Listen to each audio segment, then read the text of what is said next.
The June Rochelle Podcast.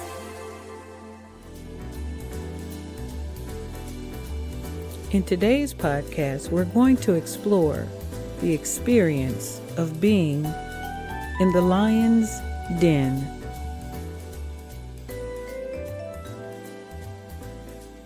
How many times have you prayed for an opportunity or a blessing, only to find out that when you received it, there was something negative attached to it? Or women, have you ever been in a relationship and as you got to know the person, there was an ex or an adult child, relatives or in-laws that were ready to get you out of the way? They didn't approve of you being in this person's life. It wasn't so much the relationship itself, but it was the negative baggage or energy that was attached to it. Or what about working in a place? I know I've had many places of employment over my lifetime where I have thoroughly enjoyed working in other organizations, as well as having my own business, which I don't have to worry about this particular issue. You can go into a place of employment and people can, just because of their own insecurities and their own negative life experiences, immediately look at you as a threat. Whether they're jealous or whatever the issue may be. In pondering this segment, I thought of what it was like when God sends you to a place of purpose and you end up in the lion's den. First, let's understand lions. As a child, I used to watch a program called, and this is dating me, of course, Mutual of Omaha's Wild Kingdom. It was a show that illustrated the behaviors of wild animals in their own habitat.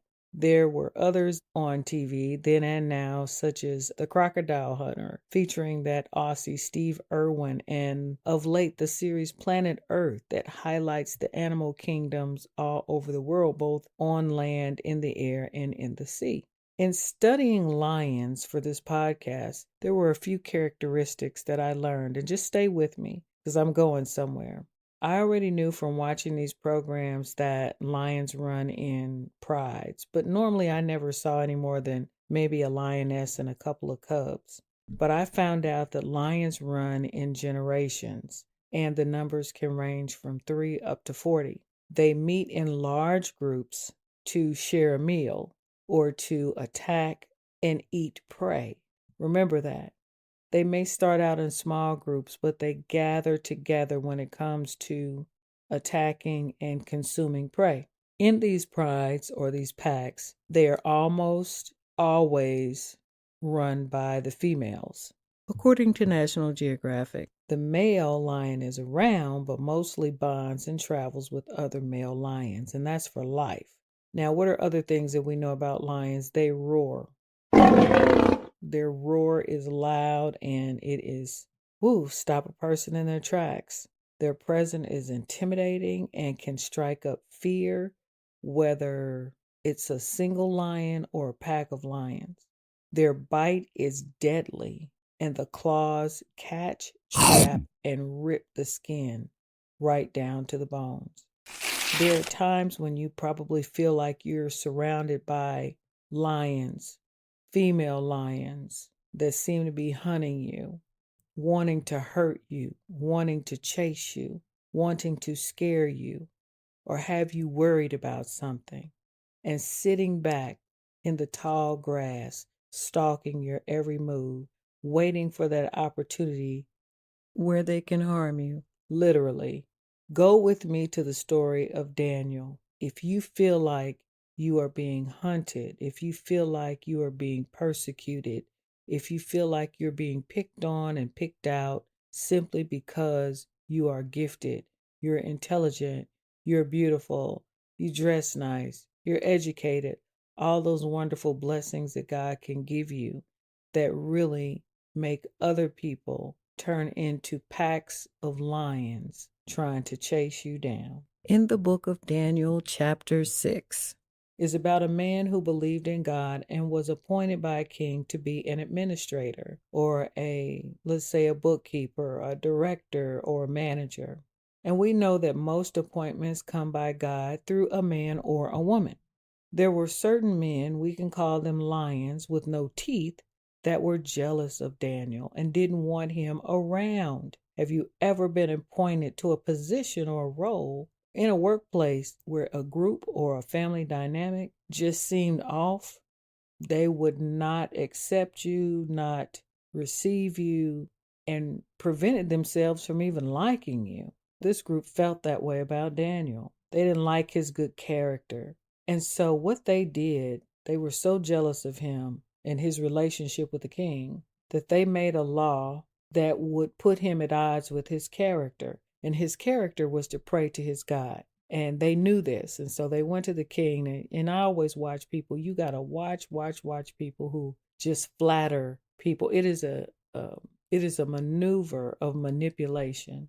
Whenever you see a person or hear a person and like, oh, you're so wonderful. Oh, you're so great. Oh, you're so this, the great, the dynamic, the most important, the top of the food line. It's great to give people compliments, but when a person, in this case, a king, is listening to these compliments all the time, he can make foolish and unwise decisions. But in this case, God was involved in the outcome as well as the input. So this group already knew that Daniel had a habit of praying, and they lavished the king with all these compliments and all this flattery, and they were able to get the king to make a law that would put Daniel at odds with his organization.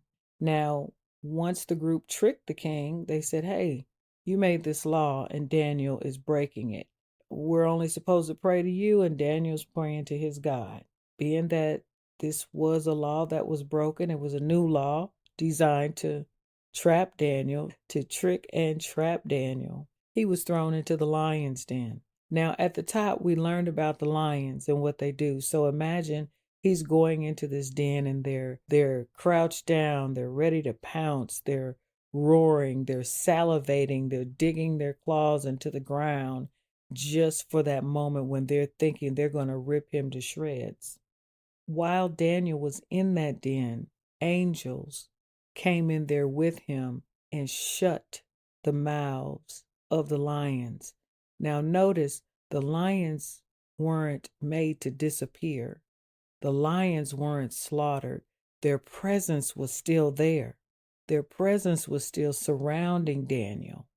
And if it's you and you in a lion's den, Danielle, the lions are still there. He could still see them. And maybe they were even making noises, but their mouths were closed to where the teeth, the power of the mouth, the power of the savagery could not touch him. You might find yourself in a lion's den on your job, being stared down by a supervisor. And don't ever get it twisted. Sometimes, and no disrespect to other African American women, but sometimes African American women can be the harshest, most critical, most jealous. And I just find that as a people, when we're broken, we try to break other people. When we have shame, we try to get other people to have shame, or to shame them, or to put shame on them as a form of deflection from what we're feeling and how broken we are. You might be around racism, classism, genderism, ageism, jealousy-ism, and any other type of situation where you seem surrounded and outnumbered. I've been there. But remember this, the story of Daniel is about a person who was promoted to go into the lion's den. There was a purpose. So if you find yourself in the lion's den, maybe it's because you had the character to withstand it. Now, after the angels come in and close the mouth of the lion so that they can't hurt Daniel, the next thing that happens is that the king hears about it. And he's like, ooh, okay, well, he had to go and do what the law said because I made the law. And if I let him break the law, then I'm going to look like a fool. And after that, the king came and said, are you okay, Daniel? So maybe the king really did have Daniel's best interest at heart because he wanted him to survive. But I guarantee you that other pack of lions, they didn't want him to survive. And so Daniel was like, long live the king. Thank you for coming and checking on me. Now, I don't know if that was flattery or what, but I think Daniel really wanted to get out of that den. And he was removed from the den unharmed.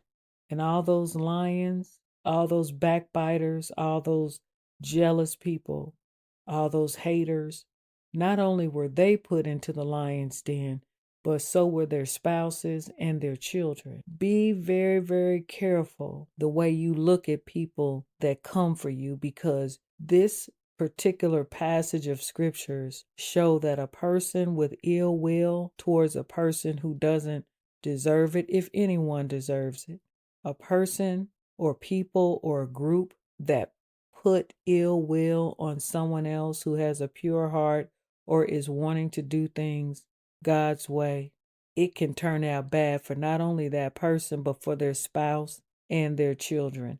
And that's exactly what happened to that group that tricked the king to make a law to try to put Daniel at a disadvantage so they could get rid of him. Their whole families were then thrown into the very den that they had constructed for Daniel. And before their bodies hit the ground, the lions ripped them to shred and ate them alive. Know that God will eventually shut the mouths of enemies that are around you, whether it's in your church, whether it's in your workplace, whether it's in your relationship, whether it's in your family. Eventually, lions' mouths that have risen up against you, God will close them. You don't have to do it, or he'll remove their teeth. Either way, you win. You will escape the lion's den. Either way, you win. You will escape the lion's den. Here are your affirmations for today. No one has power over me. No one has power over me. No one has power over me. Unseen forces keep me safe. Unseen forces keep me safe. Unseen forces keep me safe. I attract good things every day. I attract good things every day. I attract good things every day. Positive outcomes will find me. Positive outcomes will find me. Positive outcomes will find me. My future is flowing with blessings. My future is flowing with blessings. My future is flowing with blessings. No scheme can stop me. No scheme can stop me. No scheme can stop me. I am at peace with my enemies. I am at peace with my enemies. I am at peace with my enemies.